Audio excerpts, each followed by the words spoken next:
أعوذ بالله من الشيطان الرجيم بسم الله الرحمن الرحيم الرحمن علم القرآن خلق الإنسان علمه البيان رب اشرح لي صدري ويسر لي أمري واحلل عقدة من لساني يفقهوا قولي فالحمد لله والصلاة والسلام على رسول الله وعلى آله وصحبه أجمعين ثم أما بعد السلام علیکم ورحمۃ اللہ وبرکاتہ۔ اللہ تعالیٰ نے اب سورۃ الرحمن کی چوتھی آیت میں ایک بڑی عظیم بات کی ہے، علمہ البیان۔ اس میں کئی ہمارے لیے دروس مضمر ہیں، تو ان سے ایک ایک کر کے انشاءاللہ ان کی بحث کرنے کی کوشش کرتے ہیں۔ پہلی بات یہاں پر یہ ہے کہ اللہ تعالیٰ نے جب کہا ہے کہ قرآن کو سکھایا، انسان کو بنایا، اس میں ایک بات کی طرف ذرا سٹل سا اشارہ ہے کہ انسان ایک منفرد مخلوق ہے، اس کو اور جانوروں کی طرح اور مخلوق کی طرح نہیں بنایا گیا۔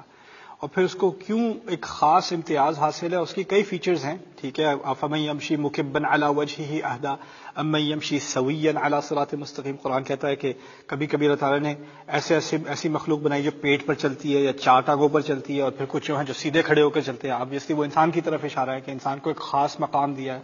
اسی طرح انسان کے قائم ہونے کے بارے میں کہا ہے کہ جو زمین پر منہ کر کے چلے وہ کیا سیدھے کھڑے ہونے والے کے برابر ہو سکتا ہے؟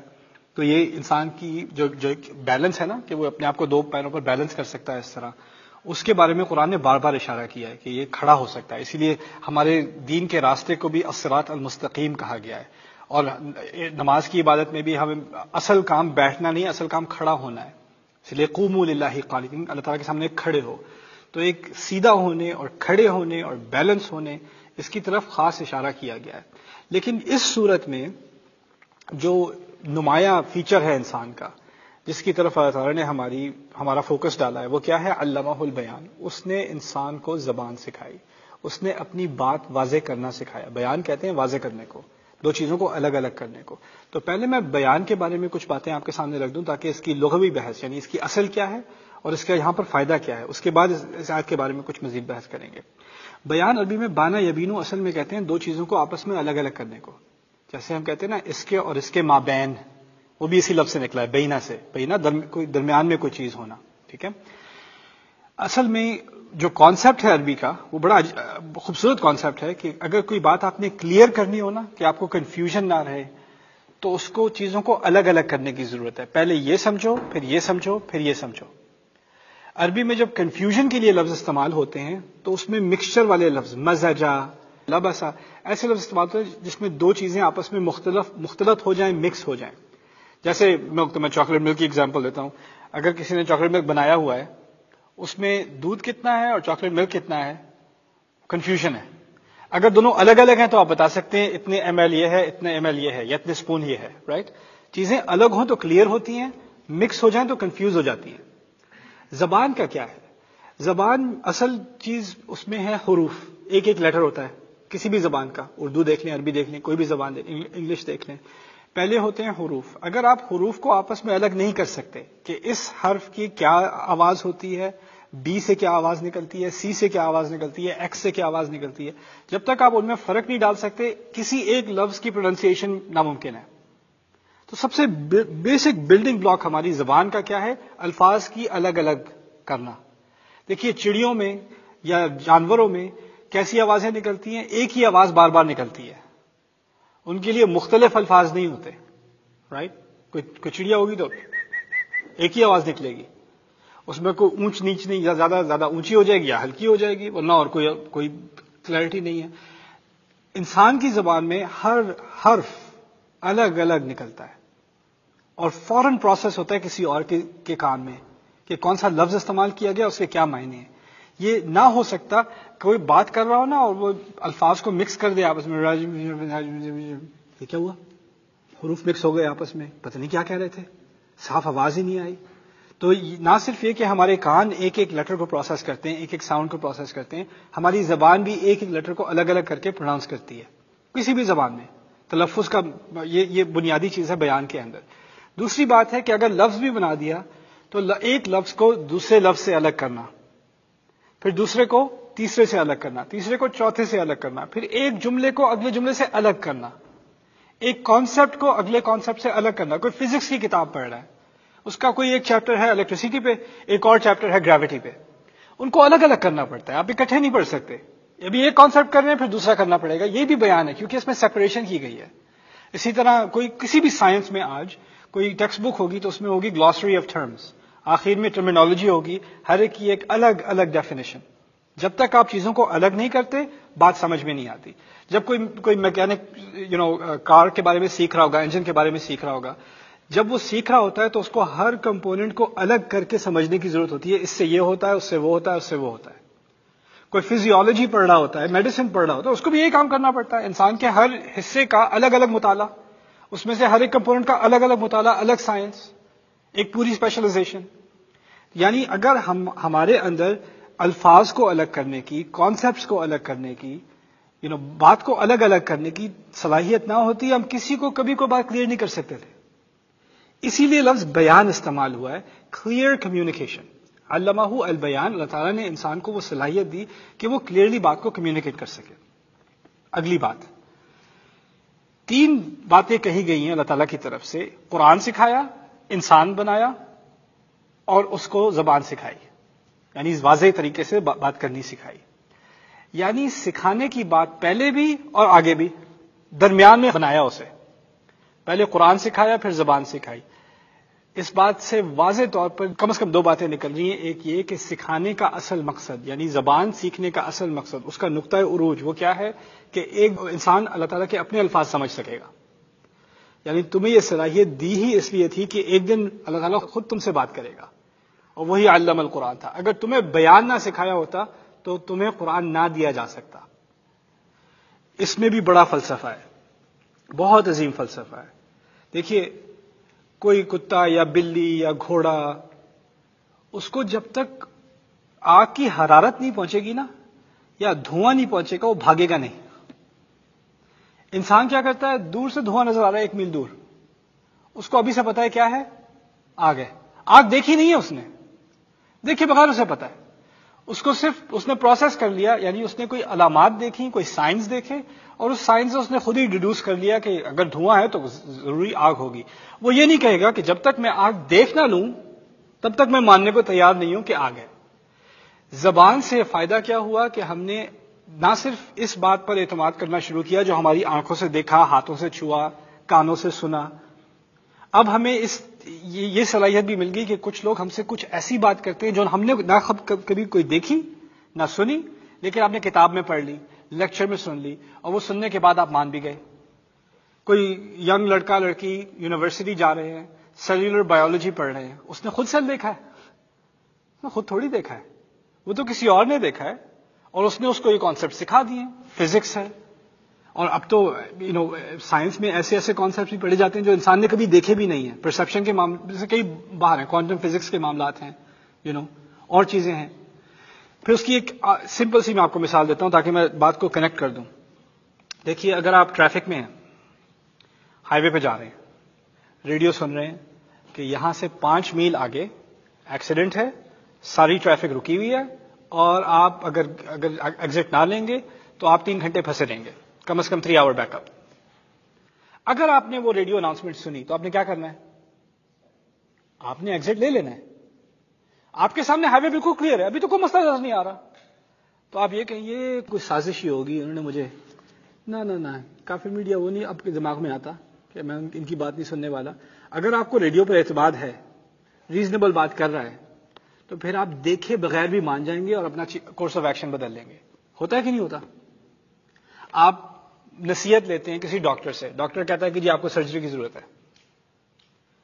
میں بتا رہا ہوں آپ کو ضرورت ہے، آپ کو خود نہیں معلوم، آپ جائزہ لے بھی لیں، آپ کو کیا پتا چلنا ہے.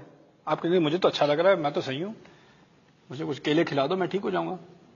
وہ کہہ رہے ہیں آپ کو سرجری کی ضرورت ہے، مجھے معلوم ہے آپ کو سرجری کی ضرورت ہے. آپ کو اعتماد کرنا ہی پڑے گا آخرکار. آپ نے خود نہیں دیکھا لیکن آپ نے کسی اور پر اعتماد کیا، اس کی ریزننگ پر، اس کے ریشنل پر آپ نے اعتماد کیا، خود دیکھے بغیر آپ نے وہ معاملہ اس کے ہاتھ میں کر دیا. یعنی آپ نے خود نہیں دیکھا لیکن آپ نے کسی اور پر اعتماد کر کے اپنی زندگی کسی کے ہاتھ میں ڈال دی. اس نے تو آپ کا سینہ کھول دیا. انسان یہ بھی کرتا ہے نا اعتماد میں. کوئی جانور نہیں کر سکتا. آپ کسی بلی کو بٹھا کے کنونس نہیں کر سکتے کہ اسے سرجری کی ضرورت ہے. آپ یہ نہیں کر سکتے. یا یہ کھانا اس کے لیے زیادہ ہیلتھی ہے، یہ کھانا اس کے لیے زیادہ کم ہے. ریزننگ کرنا، کسی سے بیٹھ کے بات سمجھانا اور سمجھا کے اس کو کنونس کرنا، یہ صرف کس کی صلاحیت ہے؟ انسان کی. اللہ تعالیٰ اگر ہمیں آخرت کے بارے میں دکھانا ہی چاہتا ہے. میں نے شروع میں آپ سے بات کی تھی کہ یہ لوگ اتنے ڈھیٹ ہو گئے تھے جب قرآن کہتا ہے سورج اور چاند آپس میں مل جائیں گے، دنیا ختم ہو جائے گی، عدالت قائم ہوگی. یہ کہتے ہیں ہم اسی وقت مانیں گے جب کیا دیکھ لیں گے. جب آنکھوں سے نہیں دیکھیں گے، جب تک نہیں دیکھیں گے نہیں مانیں گے. یہی کہہ رہے ہیں نا. اور قرآن کہہ رہا ہے اگر کوئی جانور یہ مطالبہ کرے تو سمجھ میں آتی ہے بات، کیونکہ جانور کو جب تک نہ دیکھے بات نہیں مانے گا. انسان کو تو عقل دی ہے، انسان کو تو بیان سکھایا ہے، اس کو بیان کے ذریعے، عقل کے ذریعے، سوچ کے ذریعے اس نتیجے پر پہنچ جانا چاہیے. اسی لیے اس کو قرآن سکھایا گیا ہے. تم تو ایسے کہہ رہے ہو جیسے ہمیں جانوروں کی طرح ٹریٹ کرے، ہمیں انسان کی طرح ٹریٹ نہ کرے. کیونکہ جانور کو اگر جانور کا بیہیویئر بدلنا ہو نا تو اس کو ڈرانا پڑتا ہے، اس کو پیٹنا پڑتا ہے، اس کو سزا دینی پڑتی ہے، ڈومیسٹیکیٹ کرنا پڑتا ہے. یہی تو کرنا پڑتا ہے جانور کے ساتھ. وہ گھوڑا بیہیو نہیں کر رہا تو اس کو تو سیدھا کرنا پڑتا ہے. اب آپ یہ کہہ رہے ہیں کہ جب تک آپ دیکھ نہ لیں، آپ کو وہ سزا نہ مل جائے، آپ سیدھے ہونے والے نہیں ہیں. تو پھر تو آپ کہہ رہے ہیں کہ مجھے اپنی انسانیت کا بھی کوئی احساس نہیں ہے، مجھے آپ اسی طرح ٹریٹ کریں جیسے کوئی جانور ہوتا ہے. تو یہ جو کانسیپٹ ہے نا، I believe it when I see it، میں اسی وقت مانوں گا جب میں دیکھ نہ لوں. زندگی میں کئی معاملات ایسے ہیں جس میں آپ خود ہی مانتے ہیں بغیر دیکھے، بالکل مانتے ہیں، لیکن جب اس ایمان کی بات آتی ہے تو آپ کہتے ہیں نہیں، I'll only believe it when I see it. اسی کو اللہ تعالیٰ نے کال آؤٹ کیا ہے، کہا ہے تم تو بیان والے ہو اور کوئی مخلوق تو بیان والی نہیں ہے، تمہیں بیان کے ذریعے کنونس کیا جائے گا، اس لیے تمہیں قرآن دیا ہے. یہ پوری لاجک ہے اس پیسج کی. الرحمن علم القرآن خلق الانسان علمہ البیان، اس کو بیان سکھایا گیا. پھر دوسری یہاں اہم بات، بہت اہم بات ہے کہ علامہ کا لفظ 2 دفعہ استعمال ہوا. ایک دفعہ قرآن کے لیے، دوسری دفعہ بیان کے لیے. یعنی دونوں میں اللہ تعالیٰ خود معلم ہے. اللہ تعالیٰ نے قرآن سکھایا، اس کی وجہ سے ہمیں قرآن کی بہت عزت ہے. ہمیں خاص عزت ہے کیونکہ اللہ تعالیٰ نے سکھایا ہے. جتنی عزت مجھے اور آپ کو قرآن کی ہے اتنی عزت ہمیں زبان کی ہونی چاہیے، کیونکہ اللہ تعالیٰ کہہ رہا ہے جس لفظ کا استعمال اس نے قرآن کے لیے کیا تھا، علم القرآن، وہی لفظ اس نے زبان کے لیے، آپ کی تمام لغات کے لیے استعمال کیا، علمہ البیان. جتنا احترام آپ کو قرآن کا ہونا چاہیے کیونکہ وہ اللہ تعالیٰ کی سکھائی ہوئی چیز ہے، اتنا ہی اپنی زبان کا ہونا چاہیے، وہ بھی اللہ تعالیٰ کی سکھائی ہوئی چیز ہے.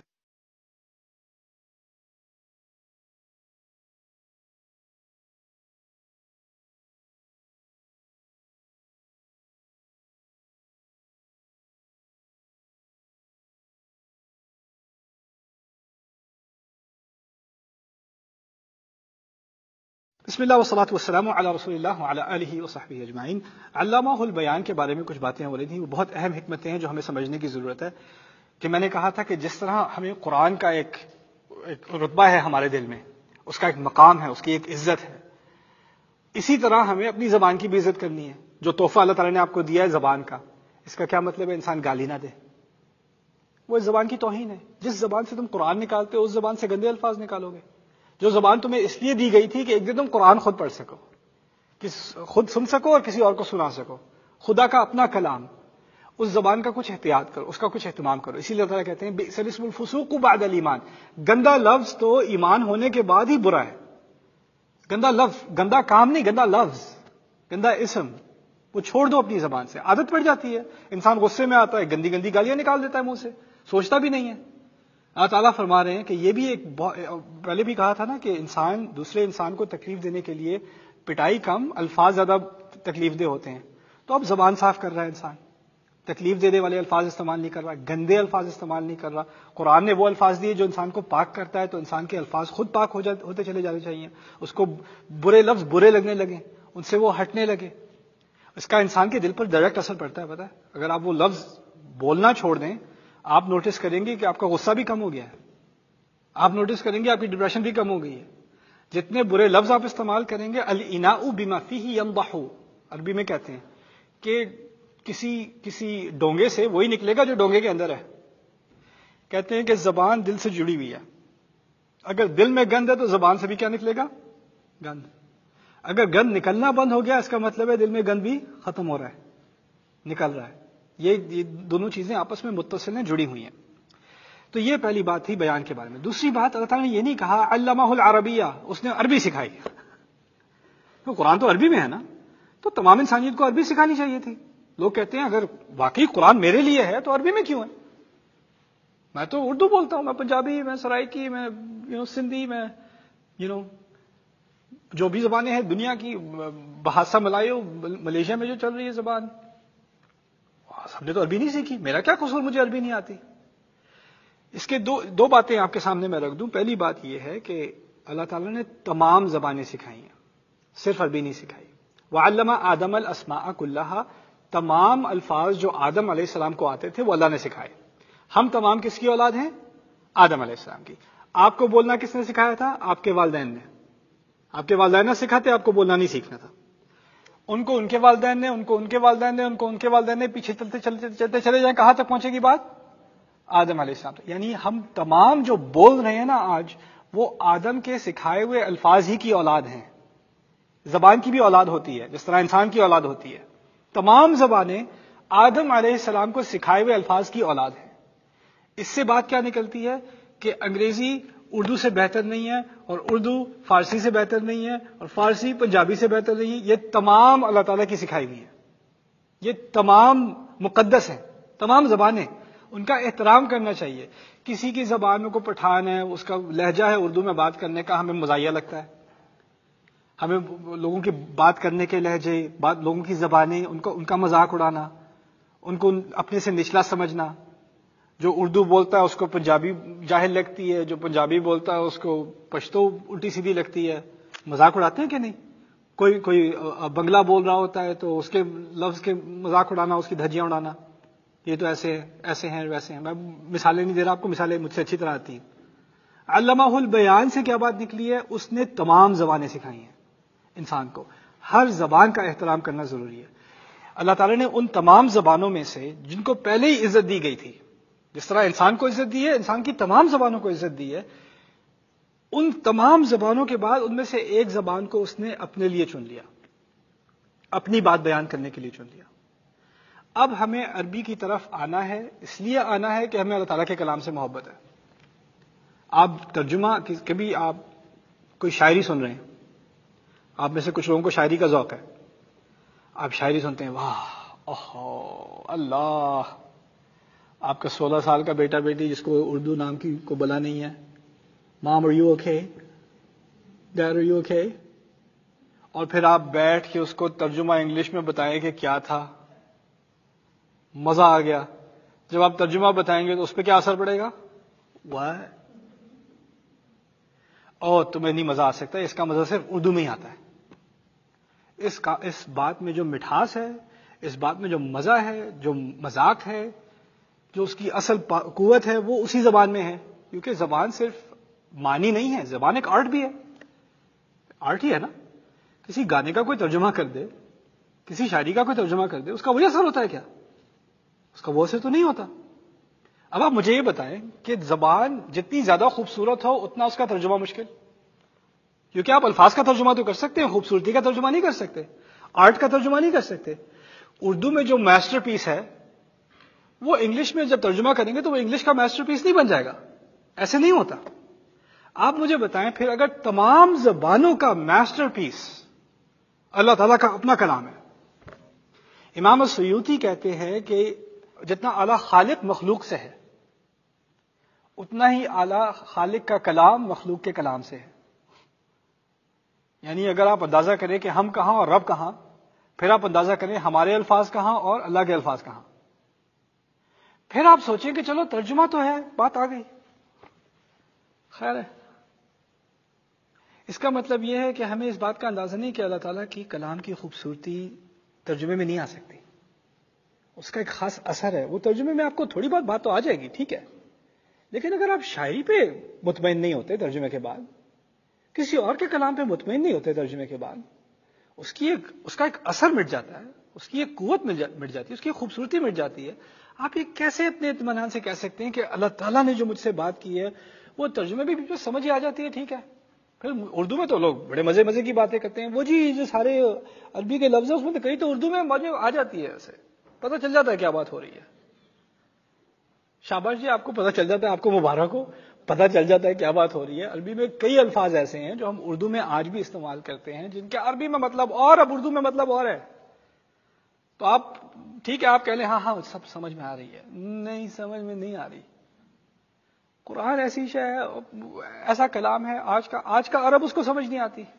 اس نے ٹھیک سے عربی نہ پڑھی، اس کو سمجھ نہیں آتی. میں یہ کہہ رہا ہوں کہ انسان جب ترقی کرنا چاہتا ہے نا دنیا میں، تو وہ تو غیر انسانی زبان بھی سیکھ جاتا ہے، پروگرامنگ کی زبان سیکھ جاتا ہے، میڈیسن کی زبان سیکھ جاتا ہے، فزکس آرکیٹیکچر کی زبان سیکھ جاتا ہے. اس کی ووکیبلری اتنی اسپیشلائز ہو جاتی ہے کہ وہ کسی سے عام بات بھی نہیں کر سکتا. اگر کوئی نیورولوجسٹ کی زبان میں، نیورولوجی کی زبان میں آپ سے بات کر رہا، آپ کو کیا سمجھ میں آنا ہے؟ کوئی پروگرامر آپ کے ساتھ کوڈنگ کی زبان میں بات کر رہا ہو، آپ کو کیا پتا چلنا ہے؟ اس نے 600 صفحے کا کوڈ لکھا ہوا ہے ایپ کے پیچھے، آپ کھول کے پڑھ لیں مطالعے کے لیے آپ کو کیا پتا چلنا ہے؟ ہم اپنے مفاد کے لیے، اپنے فائدے کے لیے کیلکولس کی زبان سیکھ سکتے ہیں، بایولوجی کی زبان سیکھ سکتے ہیں. یہ تو غیر انسانی. اور پھر آف کورس جاب لینے کے لیے لوگ انگلش سیکھتے ہیں، یورپین زبانیں سیکھتے ہیں، جس ملک میں ہوتے ہیں اس کی زبان سیکھ جاتے ہیں. یہ میں کہہ رہا ہوں کہ قرآن کی زبان سیکھنا اصل میں سفر ہے محبت کا، خوبصورتی کا. اللہ تعالیٰ نے مجھ سے اتنی خوبصورت بات کی ہے، مجھے سیکھنے کا شوق ہے. جب یہ شوق دل میں آئے گا نا، یہ میں آپ کو گلٹ نہیں کرا رہا کہ جب تک آپ عربی نہیں سیکھیں گے آپ اچھے مسلمان نہیں، آپ بہت اچھے مسلمان ہیں، مجھ سے اچھے مسلمان ہیں، تسلی کر لیں. میں یہ کہہ رہا ہوں جب تک ایک دل میں محبت نہیں آئے گی نا خدا کے کلام کی، تب تک وہ سفر شروع ٹھیک سے نہیں ہوگا. اور ایک دفعہ وہ محبت کے ذریعے شروع ہوا تو اس نے خود وعدہ کیا ہوا ہے وَلَقَدْ يَسَّرْنَا الْقُرْآنَ لِلذِّكْرِ، میں نے قرآن یاد رکھنے کے لیے آسان بنا دیا. فَهَلْ مِن مُدَّكِرٍ، کوئی ہے جو تھوڑی ہمت کر کے یاد کر لے، کوئی کوشش تو دکھا دے. پھر دیکھنا کیسے زبان کھلتی ہے، کیسے اللہ تعالیٰ کا کلام سمجھ میں آتا ہے. آ جائے گا. بنیادی عربی آپ بہت جلدی سیکھ سکتے ہیں، کوئی مشکل نہیں ہے. تو جب کہا ہے نا علمہ البیان، اس طرح اللہ تعالیٰ نے یہ قرآن دیا ہی تھا کیونکہ اس کو معلوم تھا کہ ہر وہ انسان جو اس کی زبان سیکھنا چاہے گا اس کے لیے سیکھنا آسان ہو جائے گا. یہ ہو جائے گا، یہ توقع نہیں ہے. یہ نہیں کہا کہ فرض ہے، یہ ہے کہ یہ محبت کا سفر ہے. اور جب انسان کو اپنے رب سے محبت بڑھتی چلی جائے گی تو اس کو پھر خود ہی احساس ہوگا کہ میرے اور میرے رب کے کلام کے درمیان میں یہ ترجمان کیوں ہے؟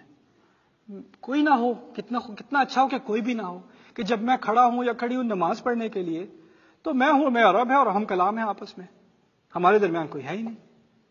وہ یہ ہر مسلمان کا ایک خواب ہونا چاہیے، محبت کا، اللہ تعالیٰ کی محبت سے سرشار خواب ہونا چاہیے، اور یہ خواب اللہ تعالیٰ ہم سب کو پورا کرنے کی توفیق دے. پھر آخری بات یہاں جو عجیب ایک لطیف سی بات ہے، کہا تھا علم القرآن، اور اب کہا ہے علمہ البیان. علم البیان نہیں کہا، علمہ البیان کہا ہے.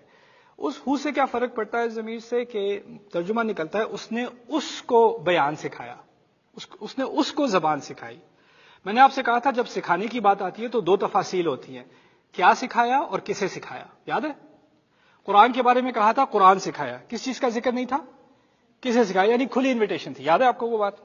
اب یہاں کیا کہا جا رہا ہے، اس نے اس کو یعنی انسان کو زبان سکھائی. یعنی اب ایک قید سی لگا دی، پہلے قید نہیں لگائی تھی اب لگا دی.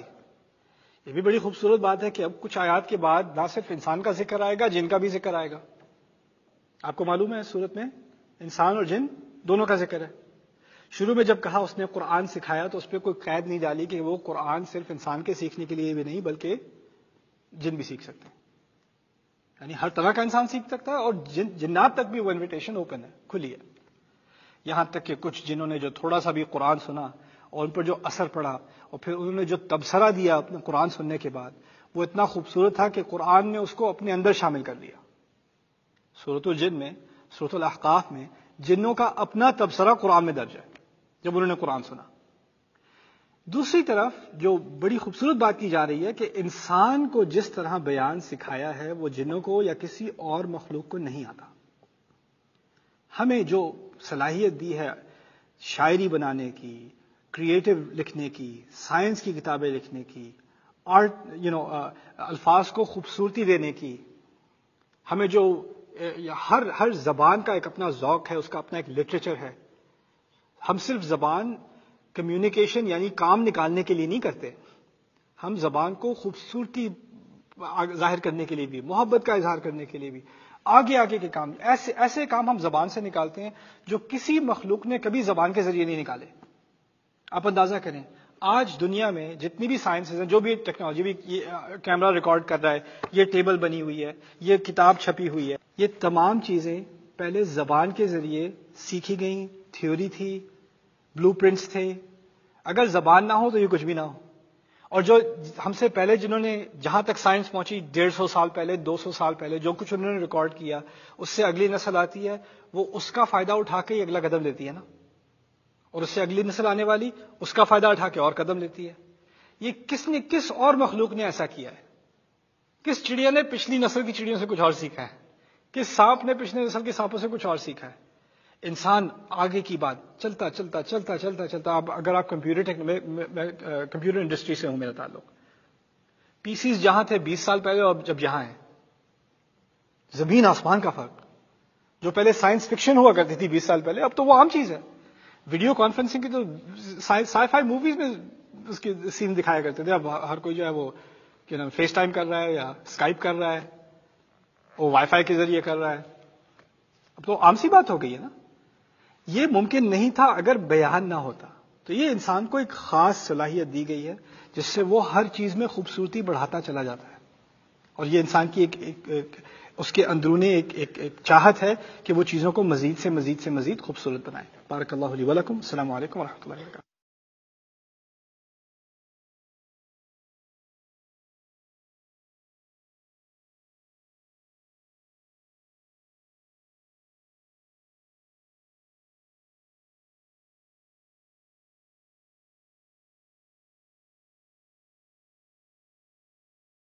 بسم الله والصلاة والسلام على رسول الله وعلى آله وصحبه أجمعين، ثم أما بعد.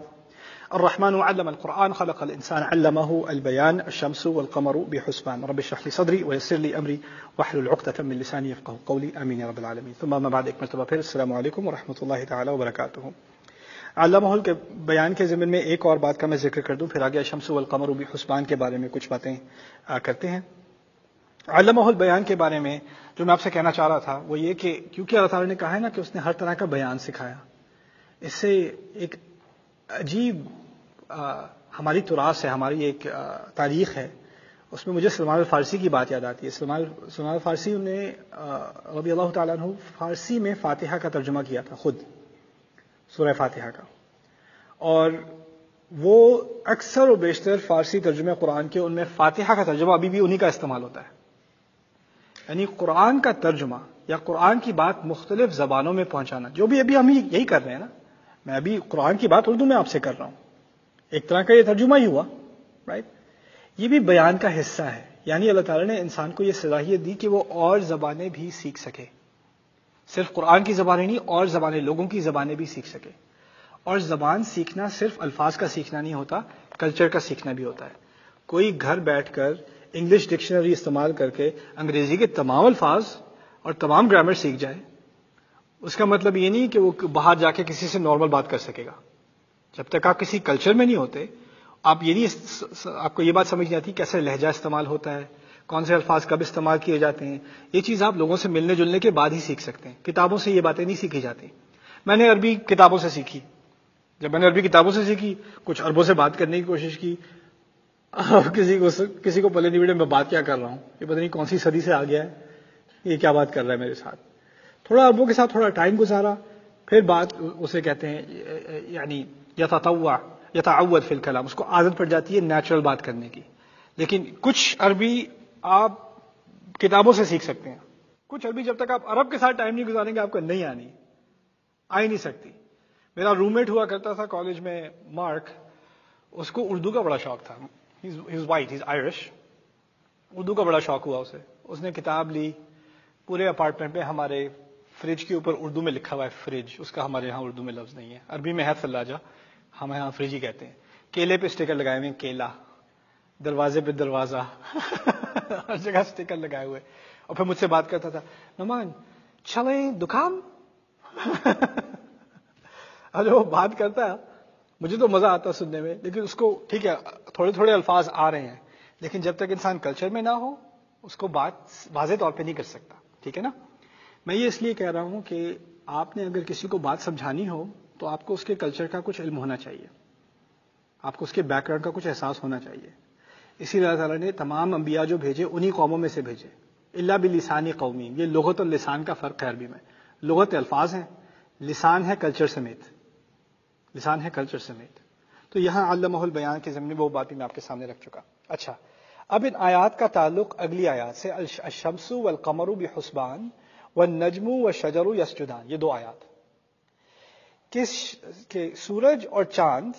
اب اس کے 2 معنی نکالے گئے ہیں. ایک معنی بہت مشہور ہے، میرا اس کی طرف رجحان کم ہے، لیکن میں اس کا ذکر پہلے کر دوں کہ سورج اور چاند ایک خاص حساب کے ذریعے، ایک عظیم حساب کے ذریعے چل رہے ہیں. یعنی قرآن نے سورۃ یاسین میں بھی یہ بات کر دی تھی کہ سورج کا اپنا ایک راستہ ہے، چاند کا اپنا ایک ہے. للشمس ينبغي لها ان تدرك القمر ولا الليل سابق النهار وكل في فلك يسبحون والقمر قدرناه منازل حتى عاد كالعرجون القديم، کہ چاند کے اپنے فیزز ہوتے ہیں، اس کا اپنا ایک راستہ ہوتا ہے، سورج کا اپنا ایک راستہ ہے. کچھ نے سے یہ نکالا ہے کہ چاند اور سورج ایک خاص کیلنڈر کی طرح ایک خاص ٹائم کے ذریعے ایک خاص حساب سے چلتے جا رہے ہیں. میں نے آپ سے پہلے اس بات کا بھی ذکر کیا تھا کہ ہماری زندگی میں 2 ٹائم مینجمنٹ ہوتی ہیں. ایک ہوتا ہے کیلنڈر، ایک ہوتی ہے گھڑی. وہ 2 ہی ہیں. کیلنڈر سے پتہ چلتا ہے کون سا دن ہے، کون سا مہینہ ہے. گھڑی سے پتہ چلتا ہے اس دن کے اندر کیا وقت ہے. یہی 2 ہے نا. اللہ تعالیٰ نے ہماری زندگی میں ایک کیلنڈر رکھ دیا، چاند سے پتہ چلتا ہے کون سا دن ہے، اور ایک گھڑی بھی رکھ دی، وہ کیا ہے؟ سورج. وہی 2 چیزیں ہیں نا. تو اسی لیے ہماری نمازوں کا اہتمام گھڑی کے حساب سے ہے، سورج کے حساب سے ہے. ہمارے حج، روزے، ان تمام کا اہتمام کیلنڈر کے حساب سے ہے، تو کس کے حساب سے ہے؟ چاند کے حساب سے. وہی 2 چیزیں ہیں، the clock and the calendar. تو وہ 2 چیزیں، ان کا ایک خاص حساب ہوتا ہے. آپ کو معلوم ہے گھڑی کا ایک بڑا پریسائز کیلکولیشن ہوتا ہے، کیلنڈر کا ایک خاص کیلکولیشن ہوتا ہے. کبھی آپ نے سوچا ہو کہ 12 مہینے کیوں ہیں؟ یہ کس نے ڈیسائیڈ کیا کہ 12 مہینے ہیں؟ 13 کیوں نہیں ہے؟ کوئی اور کیلکولیشن ہو جاتی ہے. سال میں ہم 365 دن کہتے ہیں، یا 12 مہینے کہتے ہیں، یا لونر کیلنڈر بھی کہہ لیں، یعنی قمری جو ہے کیلنڈر کہہ لیں. اس کے حساب سے بھی کس نے فیصلہ کیا یہ 12 مہینے؟ اصل میں اللہ تعالیٰ نے بعد میں خود کہا کہ جس دن اللہ تعالیٰ نے زمین و آسمان بنائے تھے اسی دن اس نے فیصلہ کیا تھا کہ یہ 12 مہینے ہوں گے. یعنی کیلنڈر کے 12 مہینے یہ ہمارا فیصلہ، ہماری ایجاد نہیں تھی، یہ نازل ہوا تھا، یہ اللہ تعالیٰ کا دیا ہوا تحفہ ہے. ہمیں خود اس بات کی قائل نہیں ہو سکتا تھا. یا اگر ہم نے دریافت بھی کیا ہے تو اس لیے کیا ہے کہ اللہ چاہتے تھے کہ یہی دریافت ہو. اسی نظام کے تحت اللہ تعالیٰ نے سال بنایا. یہ ایک معنی ہے الشمس والقمر بحسبان کا. اس میں اشارتاً تو یہ بات نکلتی ہے کہ آخر کار قرآن آیا نا، آخر کار قرآن آیا. تو اس میں تناسب یہ نکلے گا کہ آخر کار وہ وقت آ ہی گیا کہ قرآن نازل ہو. چاند اور سورج اپنے کام سے چلتے رہے، یعنی وقت اور زمانہ گزرتا رہا ہے، اور آخر کار وہ مرحلہ آ ہی گیا کہ قرآن نازل ہو جائے. یہ ایک طرح سے ایک تناسب نکالا گیا ہے. میرے نزدیک اس سے زیادہ قوی تناسب یہ ہے کہ حسبان کے ایک اور معنی بھی ہیں عربی زبان میں. اس کے میں ذرا عجیب مثال کے ذریعے آپ کو بات سمجھا دوں، پھر وہ کانسیپٹ کے بارے میں بات کرتے ہیں. کیونکہ میں چھوٹا تھا، میں کارٹون بہت دیکھتا تھا. تو کارٹونز میں ہوتا ہے کہ کبھی ٹام اینڈ جیری وغیرہ میں بم کی باری، چلو اچھا ہے اردو میں بات کریں، انگلش میں ہوتی تو مشکل ہو جاتی. کبھی کبھی جیری نے بم بنایا ہوتا ہے اور اس میں لائٹ لگاتا ہے، ہوتا ہے نا. وہ جب پہنچتے، یا اس میں ٹائمر لگا ہوتا ہے 10 9 8 7، دھماکہ ہونا ہے لیکن ایک خاص ٹائم پر، اس سے پہلے نہیں ہونا. اور جب وہ بالکل اندر تک پہنچ جائے تو دھماکے کی توقع ہوتی ہے لیکن وہ پھر پھٹتا نہیں ہے، تو پھر وہ آ کے اس کو shake, then it blows up, right. The idea is, حسبان کہتے ہیں ایسی تباہی کو جو ایک خاص وقت پر ہی آنی ہے، اس سے پہلے نہیں آنی. تباہی کے لیے بھی لفظ، لیکن کسی بھی تباہی کے لیے نہیں، خاص وقت پر آنے والی تباہی کو حسبان کہا جاتا ہے. جیسے سورۃ الکہف میں او یرسل علیہا حسبانا من السماء فتصبح صعیدا زلقا، ایک جو باغ والا تھا اس نے دوسرے باغ والے سے کہا کہ اللہ تعالیٰ چاہے تو ایک خاص وقت پر ایسی تباہی بھیج دے تمہارے باغ پر کہ یہ تمام کیچڑ بن جائے، تمہارا اتنا زبردست عالیشان باغ ہے یہ سب کیچڑ بن جائے گا. اس تباہی کے لیے اس نے کیا لفظ استعمال کیا تھا؟ حسبان، یہی لفظ. اس سے معنی یہ نکلیں گے کہ سورج اور چاند تباہی، خاص وقت پر آنے والی تباہی کے بالکل قریب پہنچ چکے ہیں. سورج اور چاند اب اس آنے والی تباہی کے بالکل کنارے تک پہنچ چکے ہیں. جیسے اگر ٹائمر ہے نا تو اس میں اب 3 2, 1 تک بات آ گئی ہے. اس بات کا پچھلی آیات سے کیا تعلق ہے؟ قرآن اللہ تعالیٰ کی آخری کتاب ہے. یہ نبی اللہ تعالیٰ کا آخری نبی ہے. اس نبی کا آنا، اس قرآن کا آنا ایک ہی بات ہے، ان میں کوئی فرق نہیں ہے. ہمارے دماغ میں قرآن الگ چیز ہے، نبی الگ چیز ہے. جو لوگ اس زمانے میں رسول کے سامنے کھڑے تھے علیہ الصلوۃ والسلام، ان کے لیے قرآن کہاں تھا؟ نبی کی زبان پر. وہ الگ کتاب تھوڑی تھی. وہ جب قرآن کے بارے میں سوچتے تھے تو ان کے ذہن میں کیا تصویر آتی تھی؟ ہمارے نبی کی علیہ الصلوۃ والسلام. ہمارے نبی کہتے ہیں انا والساعہ کا ہاتین، میں اور آخری گھڑی اس 2 انگلیوں کی طرح جڑے ہوئے ہیں. یعنی اب جو ایک ہی بڑی خبر رہ گئی ہے اس دنیا میں، ایک ہی تاریخی جو حادثہ ہے وہ ہونے کو رہ گیا ہے. سب سے بڑا احدى الکبر، دونوں میں سے ایک بڑی خبر اب تو ہو چکی. وہ کیا ہے؟ رسول آ چکا، قرآن آ چکا. اب بس ایک میجر ایونٹ رہ گیا ہے. وہ کیا ہے؟ اب سورج اور چاند تباہی کے بہت قریب پہنچ چکے ہیں. دنیا کی، انسانیت کی گھڑی کی آخری لمحات شروع ہو چکے ہیں. یہ بات کہی جا رہی ہے الشمس والقمر بحسبان. یعنی یہ تاریخ کے جو تمام ایپیسوڈ شروع سے آدم علیہ السلام سے اب تک چلے آ رہے ہیں، اب ہم اس تاریخ کے آخری ایپیسوڈ میں ہیں. یہ بات کہی جا رہی ہے کیونکہ اس کے بعد کوئی انبیاء ہے نہیں. اگر انبیاء نہیں ہیں تو پھر اللہ کی طرف سے اب کیا آنا ہے؟ اسی کا اپنا فیصلہ آنا ہے. الشمس والقمر بحسبان والنجم والشجر یسجدان. اب اس کے ضمن میں اگر آپ اگلی آیت کا مطالعہ کریں، کچھ لوگوں نے الشمس والنجم والشجر یسجدان سے نکالا ہے کہ ستارے اور درخت سجدہ کرتے ہیں. اب کیا مطلب ستارے اور درخت سجدہ کرتے ہیں؟ تو امام آلوسی اور علماء نے اس سے کیا نکالا کہ کبھی کوئی ستارہ گر رہا ہو، شوٹنگ سٹار جسے کہتے ہیں، تو اس کا ایک امیج سا بنتا ہے کہ کوئی سجدے میں گر رہا ہے. انہوں نے کچھ یہ بات نکالی.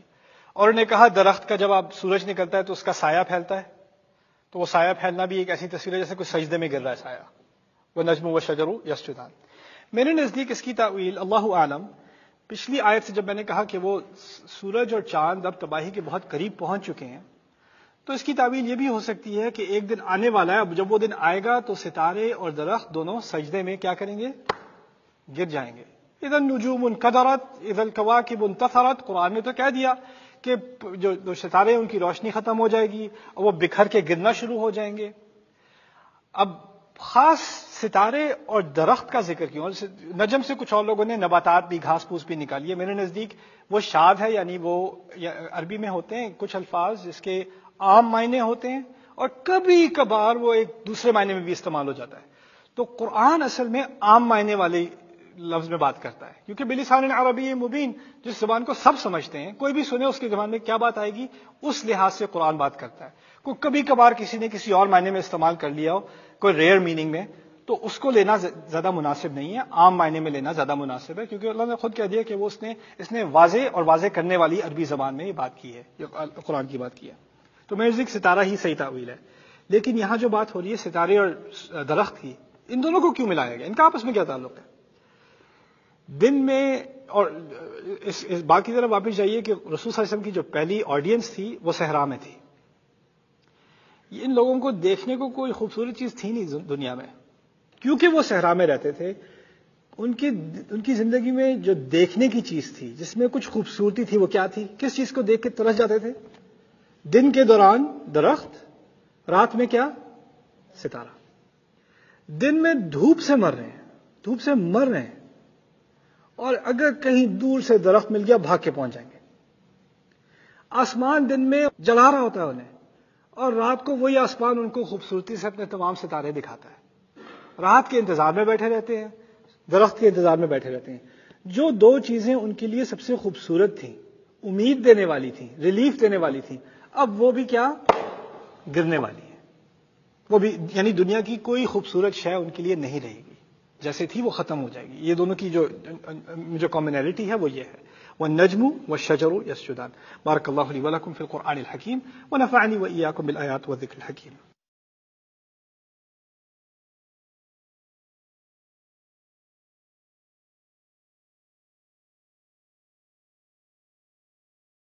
يا أيها الأحباب من خير نساء الجنة